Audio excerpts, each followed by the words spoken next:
Assalamualaikum warahmatullahi wabarakatuh. Pada kesempatan kali ini saya mau memperkenalkan diri. Nama saya Nikmah Jalilah Ritonga. Saya merupakan salah satu dosen di program studi profesi bidan di Fakultas Kebidanan Institut Kesehatan Medistra Lubuk Pakam. Pada kesempatan kali ini saya akan menjelaskan salah satu mata kuliah yang akan saya bawakan di semester 4 dengan bobot SKS 3 SKS, yaitu asuhan kebidanan pada masa nifas dengan menggunakan metode DIA atau Delivery, Interaction, dan Assessment. Yang pertama yang akan saya jelaskan adalah mengenai delivery. Delivery itu sendiri adalah bagaimana cara saya menyampaikan pembelajaran kepada mahasiswa agar mahasiswa dapat memahami apa yang saya sampaikan dengan baik. Kemudian yang kedua adalah interaction. Interaction itu adalah cara saya berinteraksi kepada mahasiswa sehingga materi yang saya bawakan dapat terserap seluruhnya oleh mahasiswa dan menciptakan suasana kelas yang aktif sehingga tujuan pembelajaran yang diharapkan dapat tercapai dengan baik. Kemudian yang ketiga, saya menerapkan metode assessment dengan cara mengukur kemampuan mahasiswa melalui kegiatan evaluasi. Melalui metode ini saya harapkan tidak ada mahasiswa yang merasa dirugikan karena pengukuran metode assessment yang saya terapkan ini saya lakukan secara objektif dan transparan. Sebelum masuk ke metode DIA atau Delivery, Interaction, dan Assessment, saya akan menjelaskan tentang apa itu mata kuliah asuhan kebidanan pada masa nifas. Asuhan kebidanan pada masa nifas adalah asuhan kebidanan yang dilakukan pada ibu yang berada pada fase masa nifas. Masa nifas ini umumnya terjadi pada 24 jam pasca postpartum sampai 42 hari postpartum. Masa postpartum itu sendiri dibagi menjadi dua bagian, yaitu postpartum primer dan postpartum sekunder. Postpartum primer itu berada pada rentang 24 jam pertama pasca persalinan, sedangkan postpartum sekunder adalah setelah 24 jam sampai 42 hari pasca persalinan. Di asuhan kebidanan pada masa nifas ini sendiri diharapkan mahasiswa dapat menerapkan asuhan kebidanan pada ibu nifas sesuai dengan kebutuhan berdasarkan teori-teori yang sudah diajarkan pada mata kuliah asuhan kebidanan pada masa nifas. Adapun deskripsi dari mata kuliah asuhan kebidanan masa nifas itu sendiri yang akan saya bawakan adalah mata kuliah ini memberikan kesempatan kepada mahasiswa untuk memahami perubahan anatomi dan fisiologi yang terjadi pada masa nifas, kemudian adaptasi psikologi pada ibu nifas, lalu melakukan manajemen laktasi pada ibu yang menyusui, lalu kebutuhan dasar masa nifas yang dipenuhi berdasarkan permasalahan yang dialami oleh ibu nifas, kemudian manajemen asuhan kebidanan dengan menerapkan 7 langkah Helen Varney pada masa nifas dengan melakukan tindak lanjut asuhan kebidanan masa nifas di rumah. Dengan demikian, penguasaan materi pada mata kuliah ini sangat penting karena akan memberikan bekal bagi mahasiswa dalam memberikan asuhan kebidanan pada masa nifas yang bermutu tinggi, di mana mata kuliah ini termasuk ke dalam kelompok inti dari keilmuan kebidanan. Adapun beberapa capaian mata kuliah yang dilampirkan di dalam RPS yang telah saya buat pada mata kuliah asuhan kebidanan pada masa nifas ini itu sendiri adalah yang pertama, mampu menguraikan dan mengkategorikan konsep dasar dan adaptasi fisiologi masa nifas dan proses menyusui. Yang kedua, mahasiswa mampu melaksanakan manajemen pada masa nifas normal dan manajemen laktasi baik pada ibu dan bayinya. Kemudian yang ketiga, mahasiswa mampu menggali dan menganalisis aspek psikologis dan kultural pada masa nifas. Kemudian yang keempat, mampu memahami konsep nifas, biochemistry, masa nifas dan biochemistry pada masa laktasi. Kemudian yang keenam, mampu menganalisa dan melaksanakan masalah umum pada masa nifas. Kemudian yang ketujuh, mampu melaksanakan asuhan komprehensif pada masa postpartum melalui pemeriksaan postnatal. Lalu yang kedelapan, mahasiswa mampu melakukan pendokumentasian pada masa nifas. Kemudian yang terakhir, kesembilan, mampu melakukan edukasi pada masa postpartum. Jadi capaian mata kuliah yang telah saya jabarkan tadi akan saya bagi ke dalam 16 pertemuan termasuk UTS dan UAS yang telah saya tuangkan di dalam RPS yang telah saya buat. Saya akan menjelaskan dari metode yang akan saya terapkan pada mata kuliah asuhan kebidanan pada masa nifas itu sendiri yang sudah saya jelaskan di awal tadi. Yang pertama, saya akan menjelaskan delivery. Delivery itu sendiri adalah bagaimana cara saya menyampaikan materi kepada mahasiswa. Beberapa hal yang akan saya lakukan untuk menyampaikan materi pembelajaran saya adalah saya menggunakan buku-buku terkini dan metode asuhan kebidanan terkini yang terupdate sesuai dengan panduan SOP yang sudah ada dan jurnal-jurnal terbaru terkait tentang asuhan kebidanan pada masa nifas untuk diaplikasikan pada pemberian materi dan praktik di kelas. Kemudian saya juga akan mengajarkan kepada mahasiswa bagaimana bentuk penugasan yang akan saya berikan kepada mahasiswa melalui demonstrasi tindakan per subpokok pembahasan yang membutuhkan praktik pada teori yang sudah ada sebelumnya terkait tentang asuhan kebidanan masa nifas. Contohnya dalam memberikan asuhan kebidanan pada ibu pemberian ASI atau ibu menyusui. Maka bagaimana memberikan asuhan kebidanan pada proses laktasi tersebut agar terlaksana dengan baik. Berdasarkan teori yang ada, mahasiswa mendemonstrasikannya di kelas untuk bisa mencontohkan yang benar berdasarkan teori yang sudah ada dan referensi yang sudah dikumpulkan sebelumnya. Kemudian yang kedua ada interaction. Interaction ini adalah teknik interaksi di mana saya melakukan interaksi saat proses pembelajaran berlangsung dengan membuka diskusi tanya jawab baik pada saat proses pemaparan materi maupun pada akhir materi setelah saya menyampaikan materi.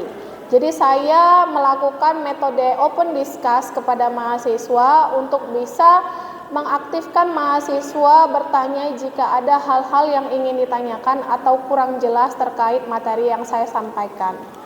Kemudian yang kedua, saya juga akan membuat penugasan kepada mahasiswa berupa bentuk demonstrasi ataupun dalam bentuk dokumentasi asuhan kebidanan pada masa nifas berdasarkan teori yang sudah ada, yang sudah saya jelaskan sebelumnya dan sudah dipelajari untuk bisa menyesuaikan antara teori yang sudah ada ke praktik di lapangan nantinya yang akan dihadapi oleh mahasiswa.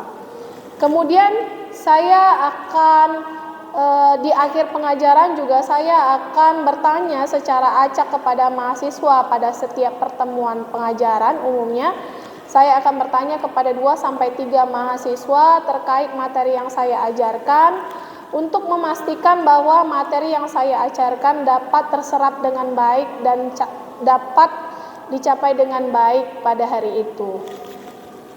Kemudian yang terakhir, metode assessment ataupun penilaian yang saya lakukan pada mata kuliah ini, yang pertama 40% itu saya ambil dari nilai ujian akhir semester, kemudian 30%-nya saya akan ambil dari nilai ujian tengah semester, dan 20%-nya saya ambil dari nilai tugas. Kemudian 10% saya ambil dari nilai etika. Nilai etika ini sendiri saya ambil menjadi bagian dari bentuk asesmen atau penilaian yang saya lakukan kepada mahasiswa dalam merupakan salah satu bentuk penilaian secara objektif juga untuk menilai bagaimana penerapan etika ataupun moral yang dilakukan oleh mahasiswa pada saat melaksanakan tugas ataupun mengikuti perkuliahan dengan baik. Penerapan etika ini sangat penting bagi mahasiswa, khususnya mahasiswa saya adalah mahasiswa kebidanan yang umumnya akan berhadapan dengan masyarakat nantinya. Diharapkan lulusan-lulusan yang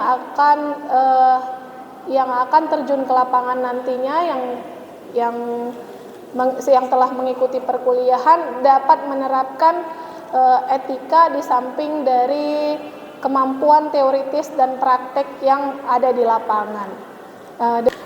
Demikian penjelasan saya tentang mata kuliah asuhan kebidanan pada masa nifas. Kemudian saya akan menampilkan video proses belajar mengajar di kelas yang saya lakukan pada mahasiswa pada mata kuliah asuhan kebidanan pada masa nifas pada sub pokok pembahasan konsep dasar dan adaptasi fisiologi pada masa nifas serta proses menyusui dengan judul perubahan fisiologi pada masa nifas. Assalamualaikum, selamat siang, pagi. Oke, sebelum perkuliahan kita mulai, kita berdoa terlebih dahulu ya. Saya minta tolong Elsa untuk membawakan doa. Berdiri, tangan di sini. Sebelum kita mulai pelajaran kita, mari kita berdoa untuk agama dan bangsa kita. Berdoa dulu. Berdoa saja. Baik, terima kasih Elsa. Di pertemuan kali ini, pertemuan selanjutnya dari pertemuan-pertemuan sebelumnya yang membahas tentang asuhan masa nifas, maka di sini di pertemuan kali ini kita akan membahas tentang perubahan fisiologis yang terjadi pada masa nifas. Nah, sebelum kita membahas tentang perubahan fisiologis yang terjadi pada masa nifas, saya akan review kembali apa itu masa nifas. Jadi definisi masa nifas itu sendiri adalah masa setelah bayi dilahirkan dan plasenta keluar atau lepas dari rahim dan berakhir ketika alat-alat kandungan kembali seperti keadaan sebelum hamil.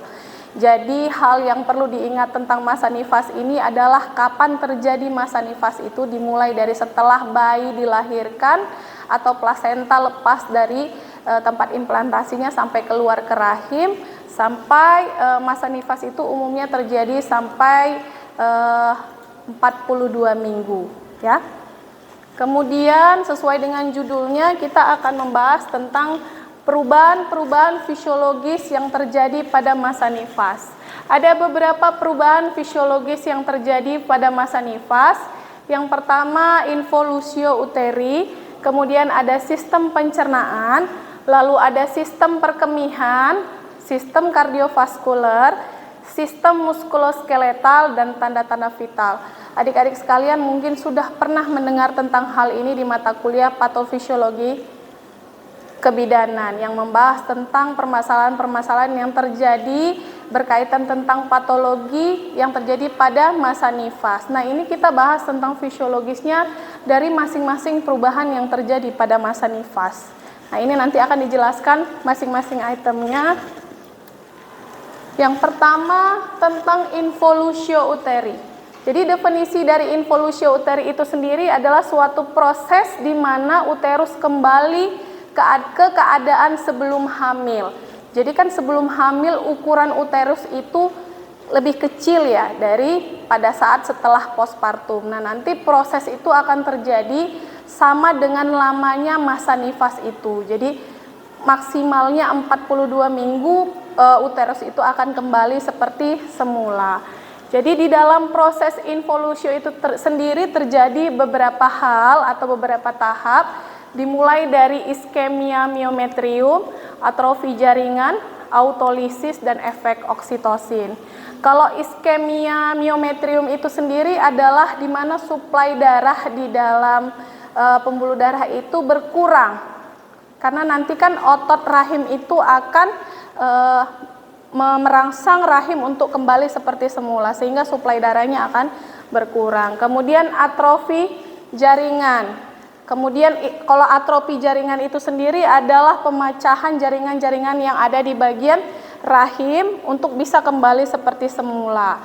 Kemudian autolisis itu pemecahan sendiri sel-sel yang ada di rahim atau miometrium. Di dinding-dinding rahim itu terjadi pemecahan-pemecahan sel yang disebut autolisis. Lalu ada efek oksitosin. Nah, efek oksitosin ini sendiri mungkin juga adik-adik pernah dengar ya. Fungsinya adalah untuk merangsang kontraksi pada rahim untuk membantu proses pengembalian rahim ke semula, sama seperti sebelum hamil. Oke. Kemudian yang berkaitan dengan proses involusio juga ada pengeluaran lochea. Jadi lochea itu adalah pengeluaran darah nifas yang terjadi pada ibu nifas selama 42 minggu. Jadi selama masa nifas tersebut ada tahap-tahap atau pengeluaran darah nifas. Beda dengan darah haid ya. Kalau darah nifas, darah yang keluar itu berbeda setiap tahapnya. Jadi yang pertama yang dialami oleh ibu atau yang dikeluarkan oleh ibu disebut lochea rubra. Lochea rubra ini berwarna merah segar, darah merah segar yang umumnya terjadi pada menstruasi itu seperti hari pertama dan hari kedua. Kemudian ada lochea sanguinolenta. Kalau sanguinolenta ini berwarna merah kecoklatan. Kemudian kalau lochea serosa, dia berwarna coklat muda gitu, merah ke coklat mudaan. Jadi nggak coklat hitam lagi, nggak sama kayak sanguinolenta. Kemudian ada lochea alba. Nah, kalau lochea alba ini sudah berwarna coklat muda keputihan. Jadi sudah mulai habis nanti pengeluaran masa nifasnya, itu ada di tahap terakhir, yaitu di pengeluaran lochea alba. Jadi sebelum saya lanjutkan, apakah adik-adik ada yang mau bertanya? Ya, silahkan. Siapa namanya? Cindy Sahyana. Silahkan Cindy. Teman-teman, saya mau bertanya Bu, jika lochea tidak keluar sepenuhnya sesuai dengan tahapannya, maka apa yang akan terjadi? Baik, terima kasih Cindy. Sebelumnya ada yang bisa menjawab? Ya, silahkan. Siapa namanya? Angeli, bintang Angel. Oh, Angeli. Oke, silakan Angeli. Jadi Bu, teman, kemungkinan yang akan terjadi itu adalah infeksi masa nifas yang mengakibatkan proses pemulihan lebih terlambat, lebih lambat dia untuk melakukan proses pemulihan pada masa nifas. Baik, terima kasih. Beri tepuk tangan kepada Angeli. Terima kasih Angeli. Ya, jawabannya cukup tepat ya. Jadi kemungkinan yang terjadi jika pengeluaran lochea itu tidak sesuai dengan tahapannya, kemungkinan ibu mengalami infeksi yang dapat menghambat proses pemulihan yang terjadi pada ibu di masa nifasnya. Kemudian ada perubahan sistem pencernaan. Nah, perubahan sistem pencernaan ini umumnya ibu masa nifas akan mengalami konstipasi. Tahulah ya, konstipasi itu apa? Konstipasi adalah kesulitan untuk buang air besar. Karena alat pencernaan mendapat tekanan yang menyebabkan usus menjadi kosong atau sering terasa kembung di bagian perutnya, kemudian sering mengalami dehidrasi, kurang makan, laserasi jalan lahir. Penanganannya dapat dilakukan dengan memberikan konsumsi makanan serat dan cairan yang cukup. Jadi umumnya kalau di masyarakat ibu-ibu nifas itu diberikan makanan sayuran-sayuran yang dapat membantu proses pencernaannya sekaligus membantu proses menyusuinya nantinya. Jadi makanan yang mengandung serat tinggi dan yang merangsang proses laktasi atau proses memproses penghasilan ASI-nya tadi. Jadi selain ASI-nya melimpah, nantinya ibunya akan tidak mengalami permasalahan pada sistem pencernaan. Nah, nanti sosialisasinya seperti itu. Kemudian ada perubahan sistem perkemihan. Selain sistem pencernaan, ada juga permasalahan atau perubahan yang terjadi pada ibu nifas, yaitu sistem perkemihannya, di mana kandung kemih pada ibu nifas ini kurang sensitif, sehingga kapasitasnya akan bertambah, sehingga buang air kecil yang seharusnya itu normal, itu umumnya tertinggal kurang lebih sekitar 15 cc. Sehingga terjadi poliuri yang umumnya terjadi pada hari kedua dan ke hari kelima. Maksudnya di sini adalah ibunya kesulitan untuk menahan buang air kecil, sering bablas atau sering beser gitu ibu nifasnya, karena mungkin faktor dari penyuntikan pasca penyuntikan bius pada saat penjahitan robekan jalan lahir, hal-hal yang memicu dari terjadinya trauma pada proses persalinan. Nah, itu dapat memicu terjadinya permasalahan atau perubahan yang terjadi pada sistem perkemihan.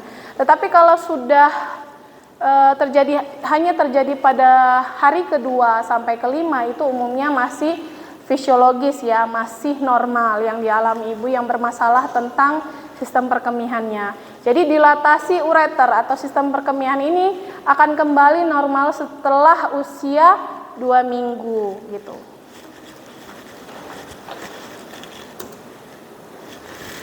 Kemudian yang keempat, ada perubahan sistem kardiovaskular.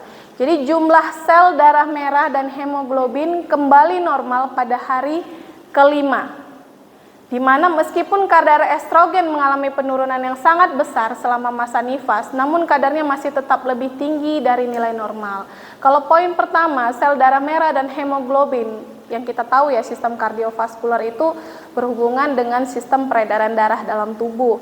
Jadi jumlah sel darah merah dan hemoglobin pada ibu nifas akan kembali normal. Berarti sebelum 5 hari masih mengalami perubahan-perubahan signifikan yang mungkin nilai normalnya masih jauh dari batas normal ya, perubahan pada sistem kardiovaskularnya. Kemudian kadar estrogennya juga mengalami penurunan yang sangat besar, tetapi nilai estrogen pada ibu nifas itu pun masih jauh dari nilai normal, kadar normal estrogen pada wanita normal umumnya gitu. Masih tinggi dia, lebih tinggi dari wanita normal gitu. Jadi tetap kadar estrogen pada masa nifas itu tinggi walaupun sering mengalami penurunan. Kemudian ada perubahan sistem muskuloskeletal. Jadi sistem muskuloskeletal yang berkaitan tentang otot-otot yang terjadi, perubahan-perubahan pada otot yang terjadi pada masa nifas. Jadi adaptasi muskuloskeletal yang terjadi pada saat usia kehamilan bertambah, akan terjadi adaptasi juga pada masa nifas. Jadi umumnya adaptasi muskuloskeletal pada masa nifas ini terjadi di dinding perut, ada di kulit abdomen, ada terjadi striae juga, kemudian perubahan ligamen dan simfisis pubis. Ini beberapa perubahan-perubahan yang terjadi yang berkaitan dengan muskuloskeletal yang merupakan proses adaptasi yang dialami ibu pada masa nifas. Ini perubahan-perubahannya. Kemudian yang terakhir ada perubahan tanda vital. Jadi kalau kita tahu tanda vital itu terdiri dari suhu tubuh, pernapasan, kemudian denyut nadi dan tekanan darah. Nah, pada ibu nifas juga mengalami perubahan yang umumnya terjadi secara normal.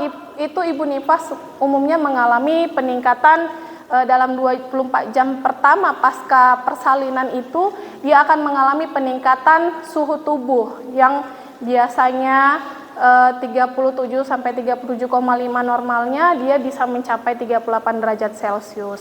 Kemudian yang kedua denyut nadi. Jadi normalnya masih dalam batas normal juga ya. Kalau ibu nifas itu sama dengan ibu normal pada umumnya 60. Kalau normal 60 sampai 80 ya.